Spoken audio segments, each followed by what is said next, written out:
আসলে পবিত্র ঈদুল আজহাকে সামনে রেখে সারা দেশে কোরবানির পশুর সরবরাহ নিয়ে এবার আর কোনো ঘাটতির আশঙ্কা নেই, বরং চাহিদার চেয়ে প্রায় ২০ লাখ বেশি পশু প্রস্তুত রয়েছে, যা আগাম বার্তাই দিচ্ছে খামার ভিত্তিক পশু উৎপাদনে বাংলাদেশের উল্লেখযোগ্য সাফল্যে।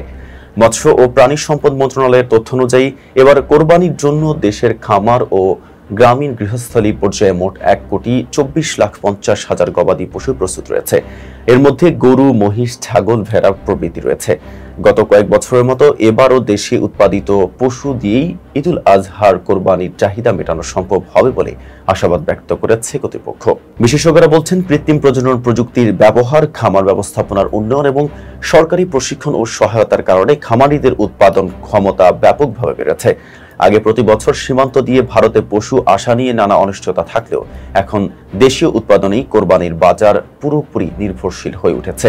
প্রাণী সম্পদ অধিদপ্তর ও খামারি সংগঠনের সূত্রে জানা গেছে, এবারের কোরবানিকে কেন্দ্র করে গবাদি পশুর বাজারে প্রায় ১ লাখ কোটি টাকার লেনদেন হবে বলে ধারণা করা হচ্ছে।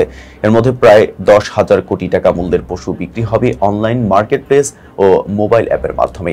গত কয়েক বছর ধরে অনলাইন কোরবানি বাজার জনপ্রিয়তা পাচ্ছে। বিশেষ করে শহরাঞ্চলে অনেকে সরাসরি হাটে না গিয়ে অনলাইনে পশু অর্ডার করছেন। করোনা কালের পর এই প্রবণতা বাড়লেও এবার তা স্থায়ী রূপ নিচ্ছে বলেই মনে করছেন বাজার বিশ্লেষকরা। সরকারি ও স্থানীয় প্রশাসনের পক্ষ থেকে কোরবানির হাটগুলোতে স্বাস্থ্যবিধি, পশু পরিচর্যা, মূল্য নির্ধারণ ও প্রতারণা রোধে নানা ব্যবস্থা নেওয়ার কথা বলা হয়েছে। ডিজিটাল হাটের পাশাপাশি খামারিদের জন্য বিশেষ ডাইরেক্ট সেলিং সেন্টার গড়ে তোলার কথাও ভাবা হচ্ছে। বিশেষজ্ঞরা মনে করছেন, অতিরিক্ত পশুর সরবরাহের ফলে বাজারে অস্থিতিশীলতা কম হবে, অতিরিক্ত দাম নেওয়ার প্রবণতাও নিয়ন্ত্রণে থাকবে। তবে পরিবহন, চাঁদাবাজি, মধ্যস্থতাভোগীদের নিয়ন্ত্রণ না করা গেলে দাম নিয়ন্ত্রণে রাখা কঠিন হতে পারে। চাহিদার তুলনায় সরবরাহ বেশি হওয়ায় এবারের কোরবানির বাজার নিয়ে ইতিবাচক সাড়া পড়েছে।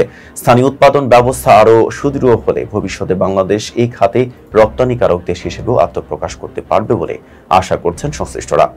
রাকিবুল ইসলাম রোজের প্রতিবেদনের সাথে ছিলাম মেহেদী হাসান। ফেসবুক বলে সাথে থাকার জন্য ধন্যবাদ।